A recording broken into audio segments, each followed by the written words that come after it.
November 12, 1912, Cleveland, Ohio.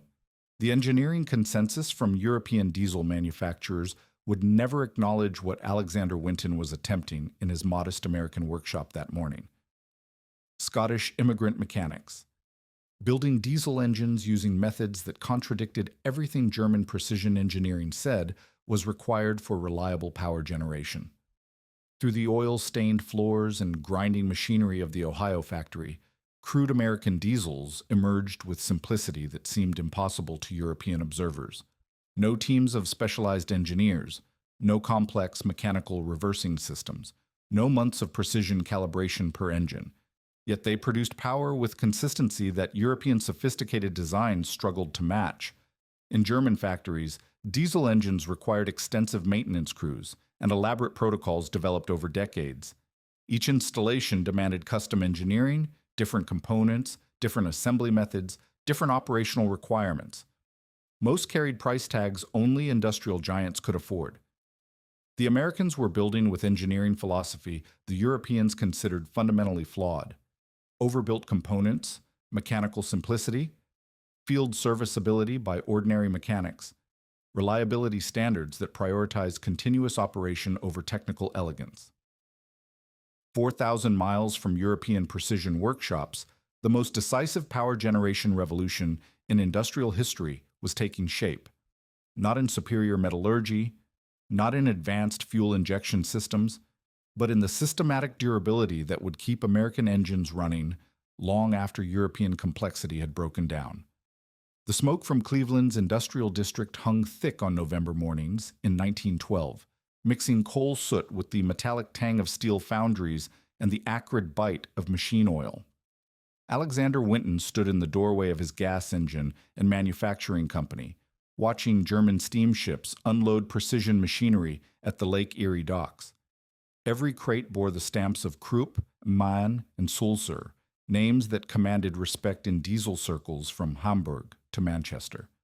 The European monopoly on diesel technology seemed as permanent as the smokestacks dotting Cleveland's skyline.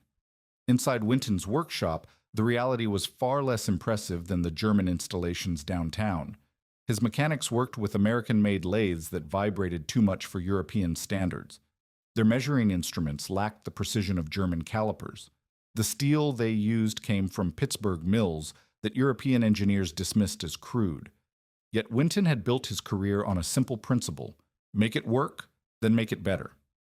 He had proven this philosophy with automobiles, building cars that outlasted European models despite using simpler manufacturing methods.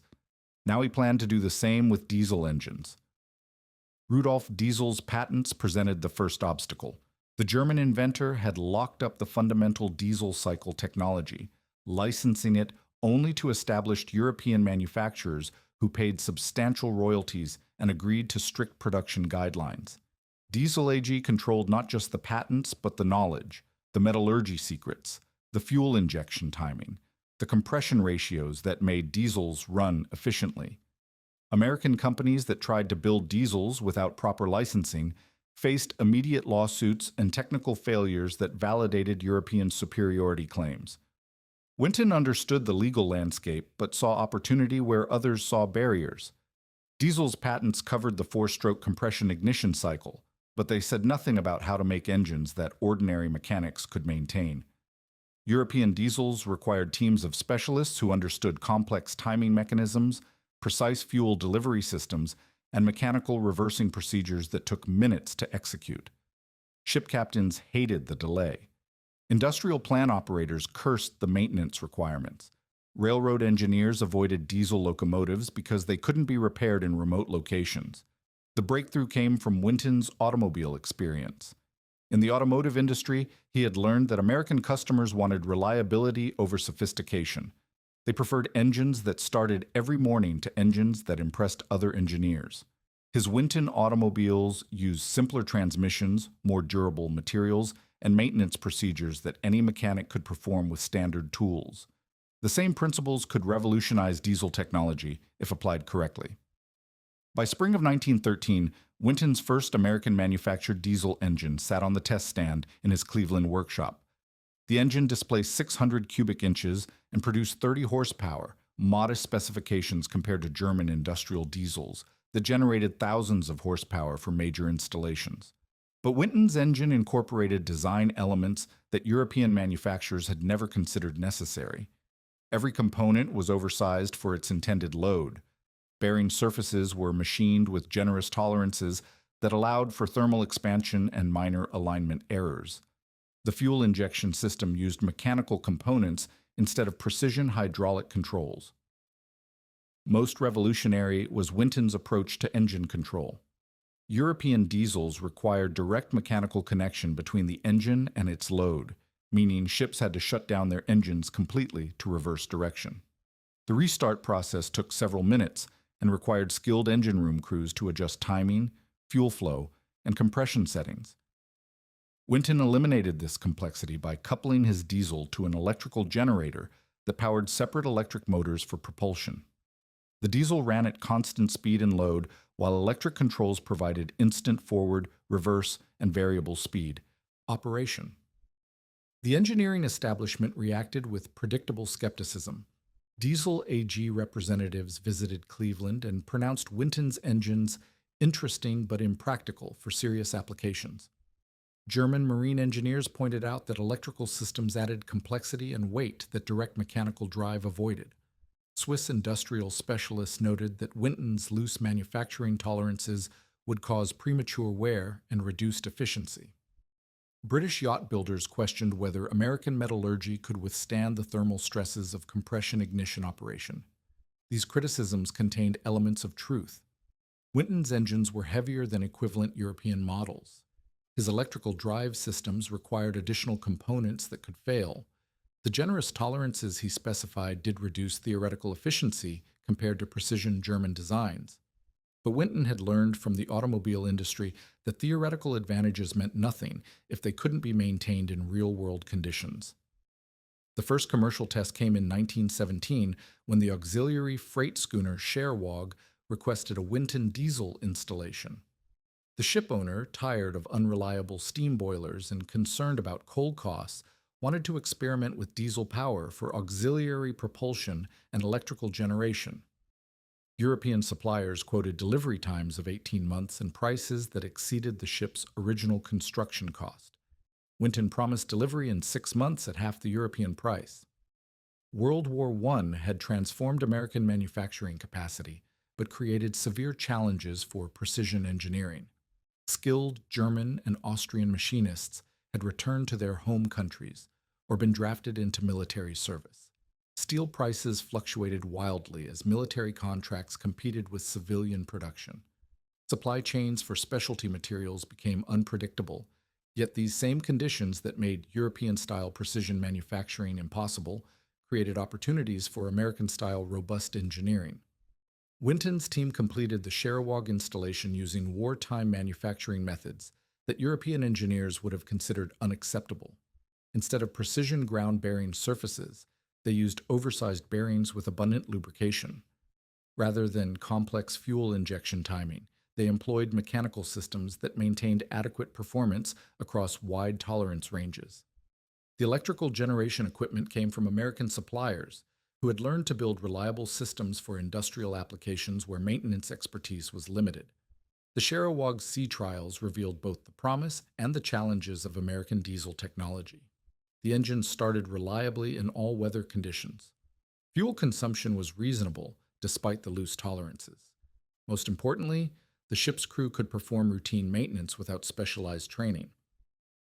But the engine was louder than European diesels, produced more vibration, and leaked oil at several connection points. Marine suppliers who had invested in European diesel relationships refused to provide parts or service support. As 1917 ended, Winton faced the fundamental test that would determine American diesel's future. He had proven that simpler engineering could produce functional diesel engines, but functionality was not enough to overcome established European advantages in efficiency, refinement, and industry support. The next phase would require demonstrating that American diesel's operational advantages, reliability, maintainability, and cost-effectiveness outweighed its technical shortcomings. By 1918, the marine industry began to understand what Winton had accomplished. Russell Alger, heir to a Michigan lumber fortune and owner of one of the Great Lakes' most prestigious yachts, had grown frustrated with the constant maintenance demands of his European diesel installation. The German-built engine required a full-time engineer who understood the complex mechanical reversing system, fuel injection timing adjustments, and cooling system modifications needed for reliable operation. When the yacht's European diesel failed during a Lake Huron crossing, stranding Alger's family for 6 hours while the crew performed emergency repairs, he decided to investigate American alternatives. Winton's proposal for the Elfe represented everything European diesel manufacturers considered wrong with American engineering. Instead of the compact, high-efficiency German engine that had previously powered the yacht, Winton recommended a larger, heavier installation that seemed to waste space and add unnecessary complexity. His Model 59 engine displaced 800 cubic inches to produce only 115 horsepower, specifications that European engineers dismissed as primitive. The diesel would drive a 75 kilowatt generator that powered a 90 horsepower electric motor connected to the propeller shaft. To European observers, this system added weight, cost, and potential failure points without improving performance. The installation process revealed the fundamental difference between European precision and American practicality. German diesel installations required custom engine mounts machined to exact specifications, precise alignment between engine and propeller shaft, and careful calibration of mechanical reversing linkages. Any modification during installation meant returning components to European factories for rework. Winton's diesel-electric system used standardized mounting points, flexible electrical connections, and modular components that could be adjusted on site. When the Elfe's engine compartment proved slightly smaller than originally measured, Winton's crew simply repositioned the generator and rerouted electrical cables. A similar issue would have delayed a European installation for months. The sea trials demonstrated advantages that no European engineer had anticipated. Captain Morrison, who had operated the yacht's previous German diesel for 3 years, needed 15 minutes of startup procedures and engine room coordination to get underway with the European system. The mechanical reversing required him to signal the engine room, wait for the diesel to shut down, manually engage reverse gear mechanisms, restart the engine with different timing settings, and gradually increase power while monitoring for mechanical problems. Emergency maneuvers were nearly impossible because the entire sequence had to be completed before the yacht could respond to helm commands. Winton's diesel-electric system eliminated every step of this complexity. The diesel started with a simple electric motor and ran at constant speed regardless of propulsion demands. Morrison controlled forward, reverse, and variable speed from the bridge using electrical switches that responded instantly to his commands. Emergency maneuvers that previously required several minutes of engine room coordination now happened as quickly as he could move the controls. The yacht could stop, reverse direction, and accelerate away from danger in less than 30 seconds. The operational advantages extended beyond control simplicity. European diesels required engine room crews who understood fuel injection timing, cooling system maintenance, and lubrication procedures specific to each installation. Finding qualified personnel meant hiring German or Swiss engineers who commanded premium wages and insisted on European replacement parts shipped at considerable expense. Winton's diesel used standard American industrial components, bearings from Cleveland suppliers, electrical equipment from General Electric, fuel injection parts from Detroit manufacturers. Any competent marine mechanic could perform routine maintenance using tools and parts available in American ports. Word of the Elfe's success spread through Great Lakes maritime circles with the efficiency that characterized American business networks. Yacht owners who had endured European diesel complexity suddenly discovered that American engineering could deliver superior operational characteristics at lower cost. By 1920, Winton diesels powered tugboats hauling iron ore from Minnesota mines, ferries carrying automobiles between Michigan ports, and work vessels supporting construction projects throughout the Great Lakes system. Each installation validated Winton's engineering philosophy while revealing new applications for diesel-electric technology. The tug Huron Chief, operating out of Detroit with a Winton 200 horsepower diesel driving dual generators, could position massive ore carriers with precision that steam-powered tugs couldn't match. Electric motors provided exact speed control and instant reversing that allowed the tug to work in confined spaces where mechanical drive systems would have been dangerous.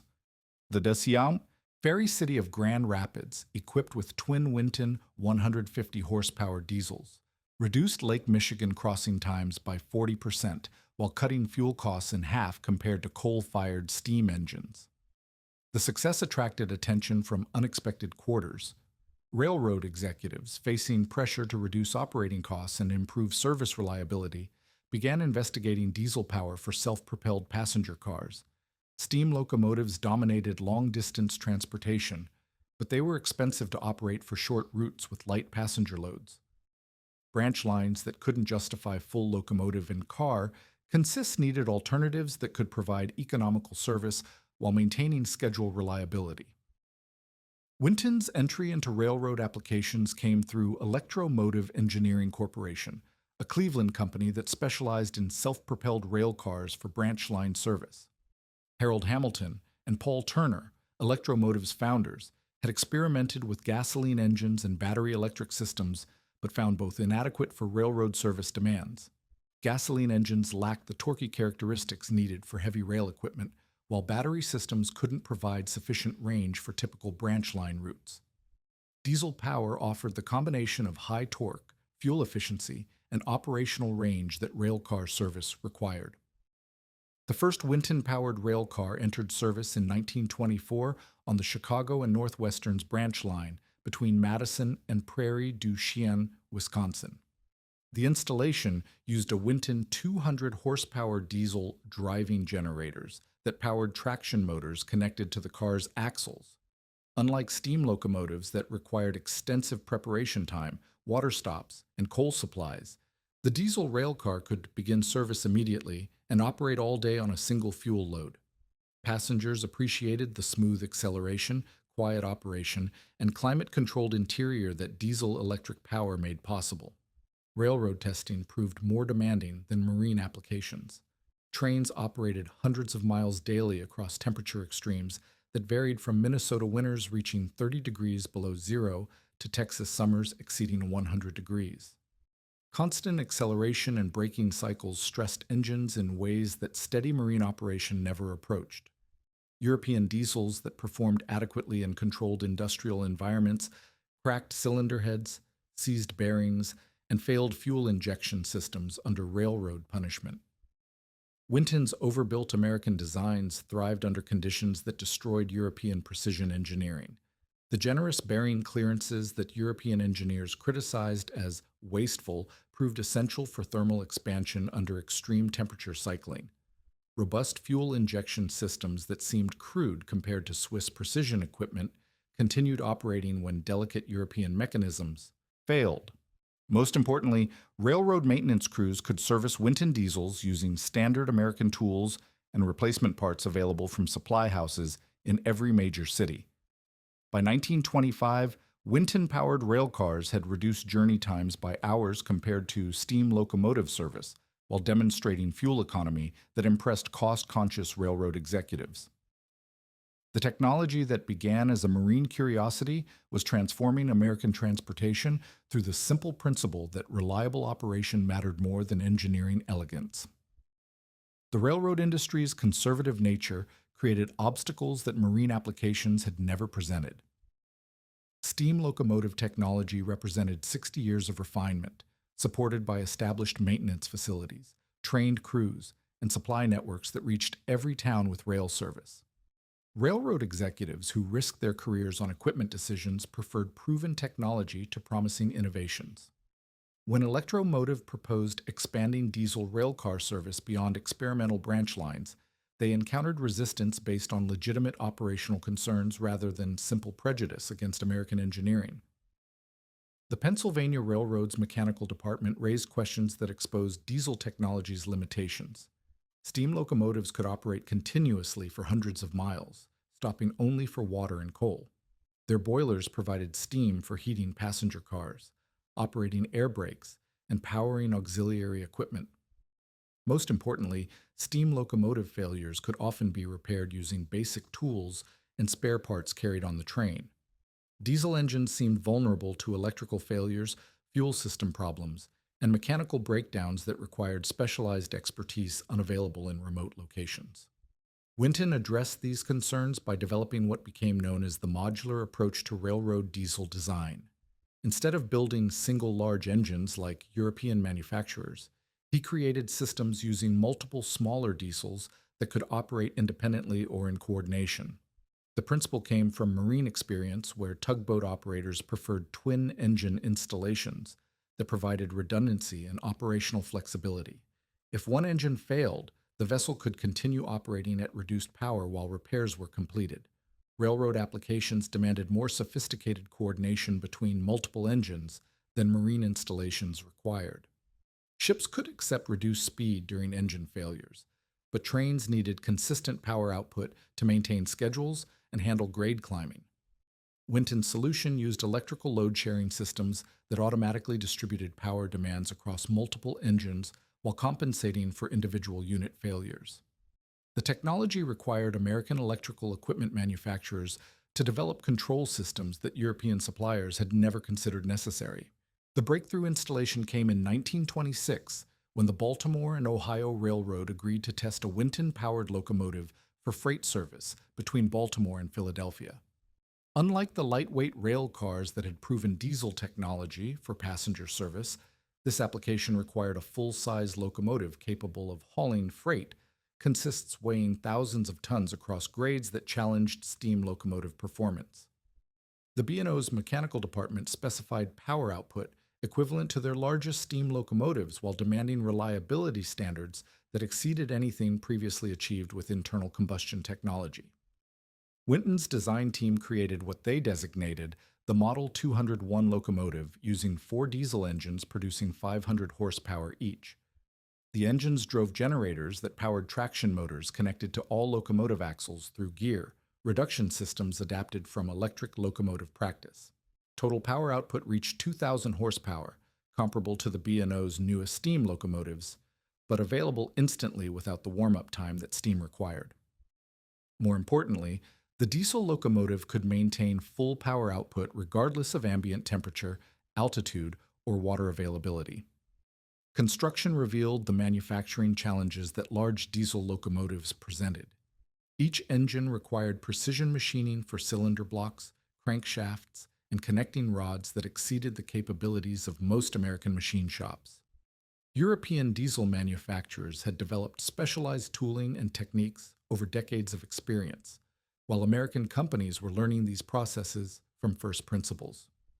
Winton's Cleveland facility had to invest in new equipment and training programs that increased costs beyond original estimates while extending delivery schedules that railroad customers found unacceptable. The electrical systems posed equally complex challenges. Steam locomotives used simple mechanical linkages between engineer controls and engine responses. Diesel-electric locomotives required sophisticated electrical controls that translated engineer inputs into coordinated responses from multiple engines, generators, and traction motors. American electrical manufacturers like General Electric and Westinghouse possessed the technical capability to build these systems, but they lacked experience with railroad operating conditions that subjected equipment to constant vibration, temperature cycling, and contamination from coal dust and industrial pollution. Testing began in October 1926 with freight runs between Baltimore and Philadelphia that revealed both the promise and the problems of diesel locomotive technology. The locomotive started immediately in all-weather conditions and accelerated freight trains faster than comparable steam locomotives. Fuel consumption was 60% lower than steam operation, and the elimination of water stops reduced trip times significantly. Railroad operating departments appreciated the clean operation that eliminated coal handling, ash disposal, and boiler maintenance requirements. But the testing also exposed reliability issues that steam locomotive experience had never encountered. Electrical systems failed when moisture entered control cabinets during rainstorms. Diesel engines lost power when fuel filters became contaminated with impurities that steam locomotives would have burned without difficulty. Most seriously, The complex coordination between multiple engines created failure modes that could disable the entire locomotive when individual components malfunctioned. European diesel locomotives had similar problems, but their manufacturers had decades of experience developing solutions that American companies were learning through expensive trial and error. The B&O's operating department documented every failure and repair to build a database of diesel locomotive reliability that revealed patterns European manufacturers had never shared with potential American customers. Electrical failures occurred most frequently during the first 100 hours of operation, then decreased as connections stabilized and moisture seals proved effective. Engine failures followed predictable patterns related to fuel quality, lubrication maintenance, and cooling system performance. Most importantly, the data showed that diesel locomotive availability improved rapidly as maintenance crews learned to anticipate and prevent problems rather than simply responding to failures. By 1928, the B&O's diesel locomotive had achieved availability rates that exceeded steam locomotive performance while demonstrating operating cost advantages that impressed railroad financial departments. Word of these results spread through the industry's technical networks, creating demand for similar installations from other railroads facing competitive pressure and rising operating costs. The Pennsylvania Railroad ordered 2 Winton-powered locomotives for evaluation on their heaviest freight routes. The New York Central requested specifications for passenger locomotive applications. The Santa Fe Railway began investigating diesel power for desert routes where water availability limited steam locomotive operations. This success attracted attention from General Motors executives who had been monitoring Winton's progress through reports from their automotive industry contacts. GM's diversification strategy emphasized acquiring companies with proven technologies that could benefit from large-scale manufacturing and marketing resources. Winton Engine represented exactly the kind of opportunity that GM sought: innovative products with demonstrated market acceptance, but limited by small company manufacturing and financial constraints. The timing seemed perfect for both companies. Winton needed capital to expand production capacity and develop new products for growing diesel demand. GM wanted to enter new markets that could reduce their dependence on automobile sales while leveraging their manufacturing expertise in new directions. But the stock market crash of October 1929 would test whether this partnership could survive the worst economic collapse in American history, or whether diesel technology would become another casualty of the Great Depression that was about to devastate American industry. The telephone call came at 7:30 in the morning on October 24, 1929. Alexander Winton, now 70 years old and preparing for what he assumed would be a routine day at his Cleveland factory, listened as his New York sales representative described the chaos unfolding on Wall Street. Stock prices were collapsing faster than anyone could calculate. Margin calls were destroying investors who had seemed financially secure the previous evening. Most ominously for Winton's business, the railroad and marine customers who had been placing orders for diesel installations were now focused entirely on survival rather than equipment purchases. Within hours, the implications became clear through a series of devastating cancellations. The Pennsylvania Railroad postponed their locomotive order indefinitely, citing the need to preserve cash during uncertain economic conditions. Great Lakes shipping companies canceled yacht installations as wealthy customers liquidated assets to cover stock market losses. Most catastrophically, Electromotive Engineering informed Winton that their rail car orders had evaporated as branch line railroads faced bankruptcy and abandoned expansion plans that had seemed profitable weeks earlier. The timing could not have been worse for Winton's manufacturing operations. The company had invested heavily in new production equipment and facility expansion to meet growing demand for diesel installations. Machine tools purchased from European suppliers represented substantial debt obligations that required monthly payments regardless of sales volume.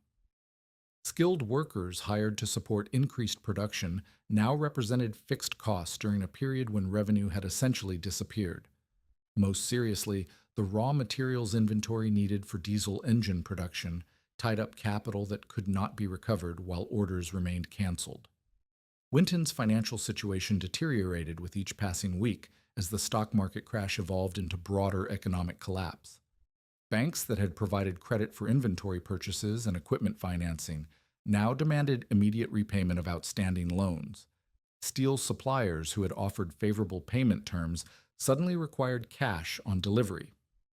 The Cleveland Electric Railway, which had been considering diesel power for their newest trolley cars, announced service reductions and employee layoffs that eliminated any possibility of equipment purchases.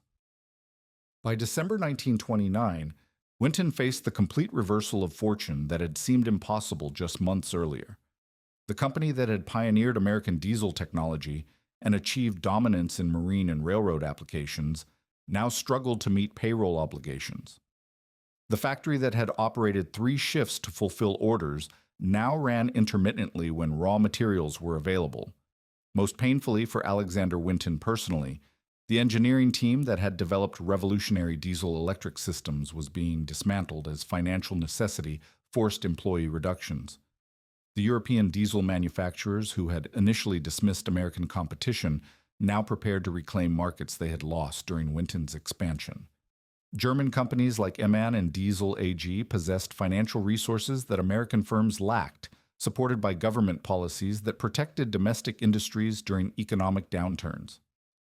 Swiss manufacturers like Sulzer had diversified operations that provided revenue stability when individual market segments declined. Most importantly, European firms had established international sales networks that could compensate for reduced demand in specific countries. Winton's predicament extended beyond immediate financial pressures to fundamental questions about American diesel technology's future.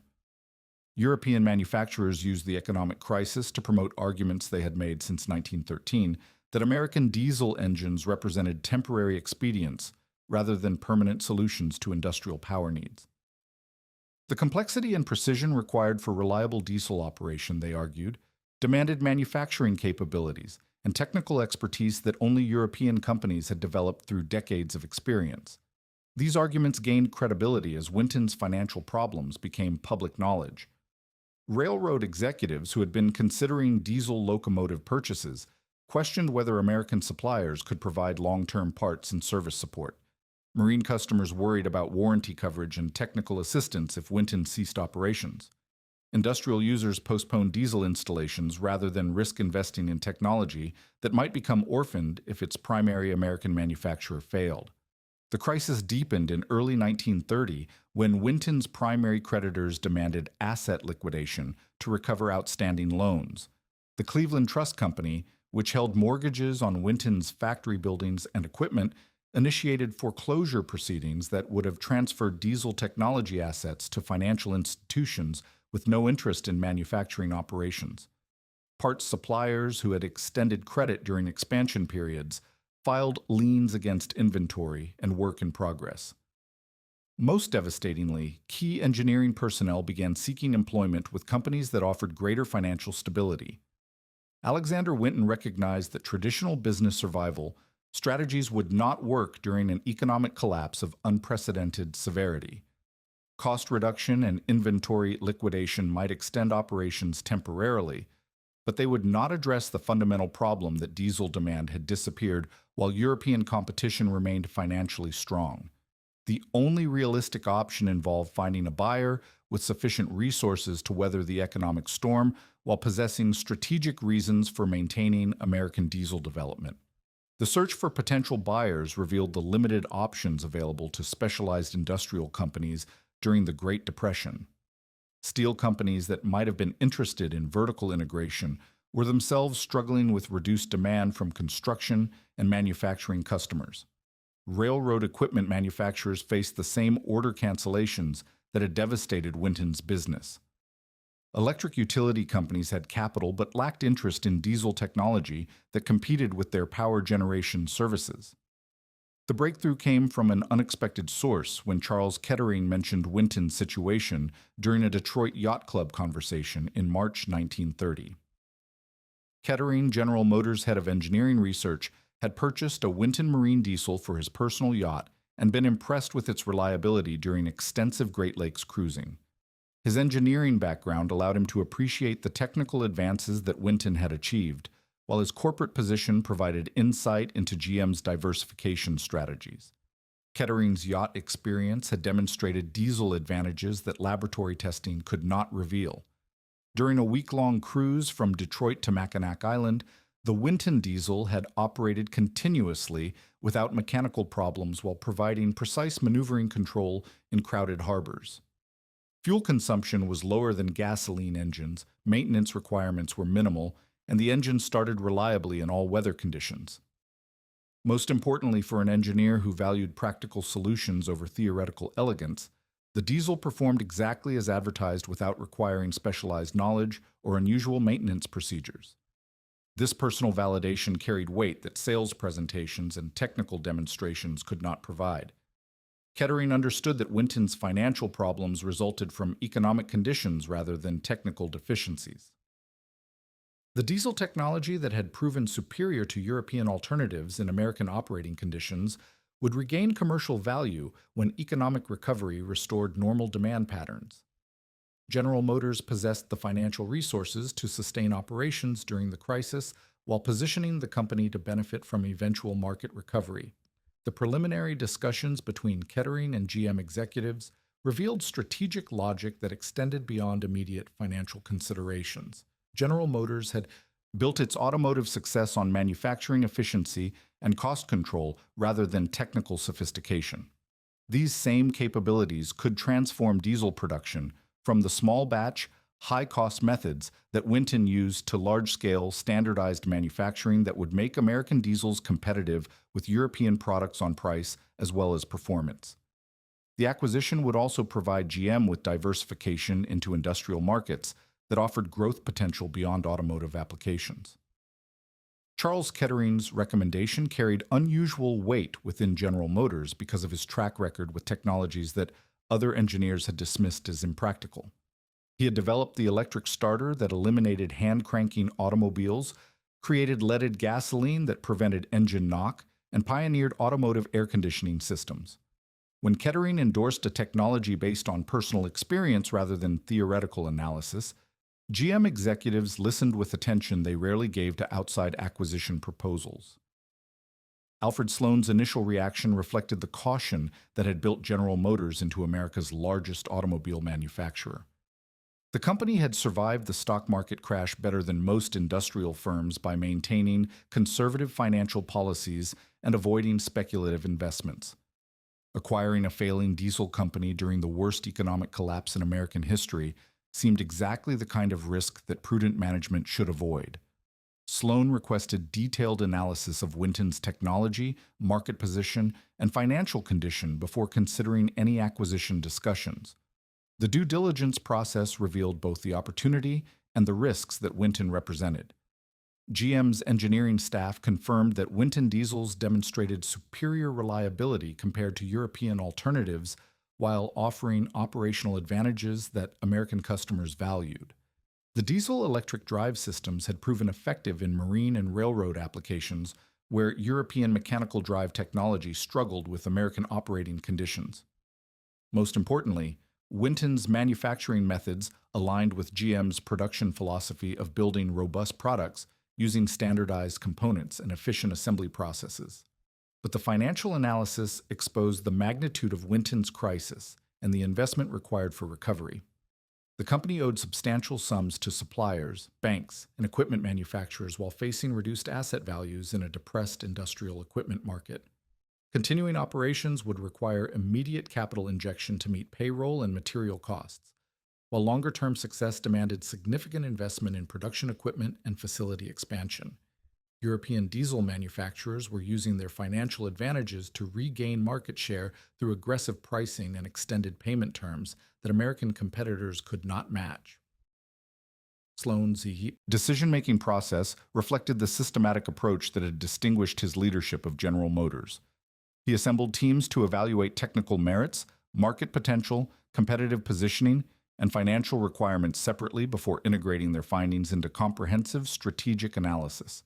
The technical team confirmed Winton's engineering excellence and identified opportunities for improvement through GM's manufacturing capabilities. The market analysis projected strong long-term demand for diesel power in transportation and industrial applications.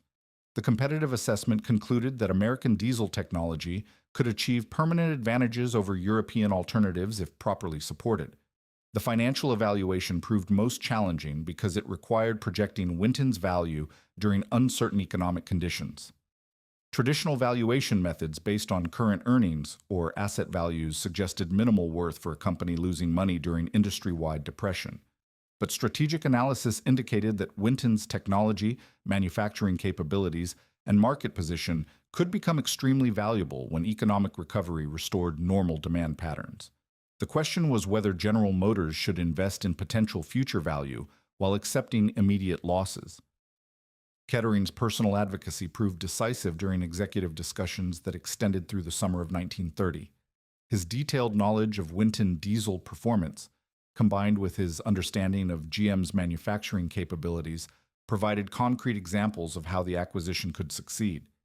He argued that diesel technology represented the future of American transportation and industrial power, making early investment essential for long-term competitive position.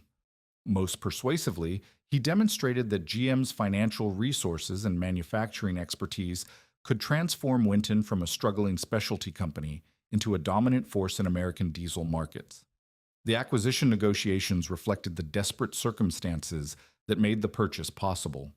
Alexander Winton, facing immediate bankruptcy and potential liquidation of his life's work, accepted GM's offer of $6 million for complete ownership of Winton Engine and Manufacturing Company. The price represented a fraction of the company's value during peak business conditions, but provided sufficient capital to satisfy creditors and continue operations under GM ownership. For General Motors, the acquisition cost was modest compared to their automotive investments while providing entry into diesel markets with proven technology and established customer relationships. The integration process began immediately with GM executives taking control of Winton's Cleveland operations in September 1930. The timing coincided with the deepest phase of the Great Depression, when industrial equipment demand remained depressed and competition from European manufacturers intensified. GM's first priority involved stabilizing operations by providing working capital, retaining key personnel, and maintaining relationships with customers who had delayed diesel installations due to Winton's financial problems.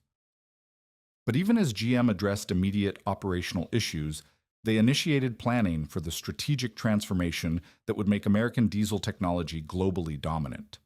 The company's automotive experience had demonstrated the competitive advantages of large-scale manufacturing, standardized components, and integrated supply chains.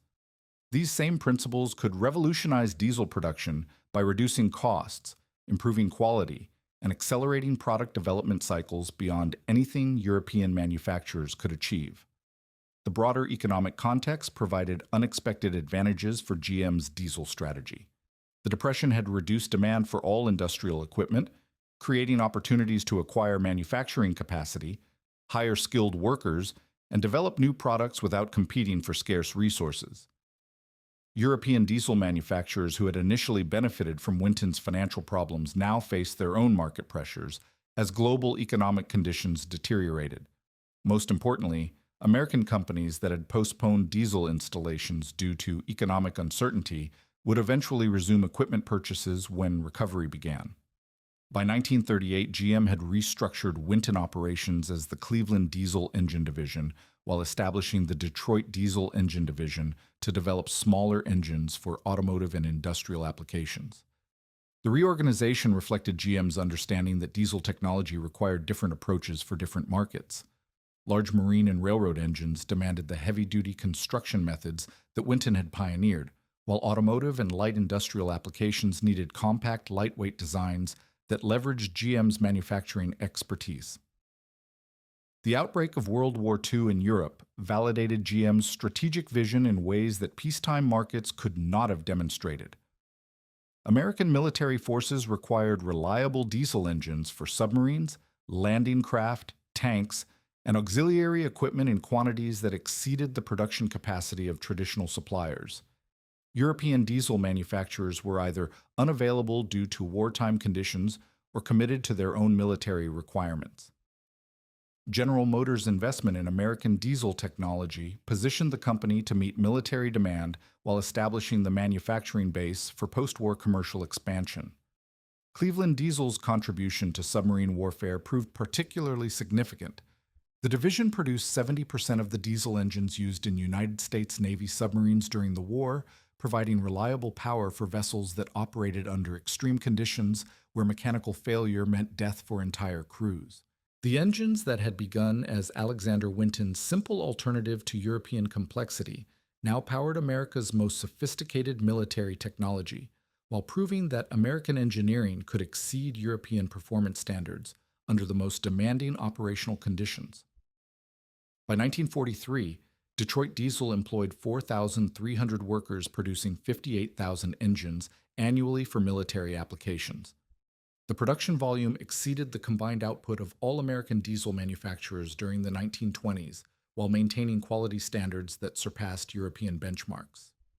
When the war ended, this manufacturing capacity would be available for commercial applications that had been postponed during the conflict, positioning American diesel technology for the global dominance that Alexander Winton had envisioned but never achieved.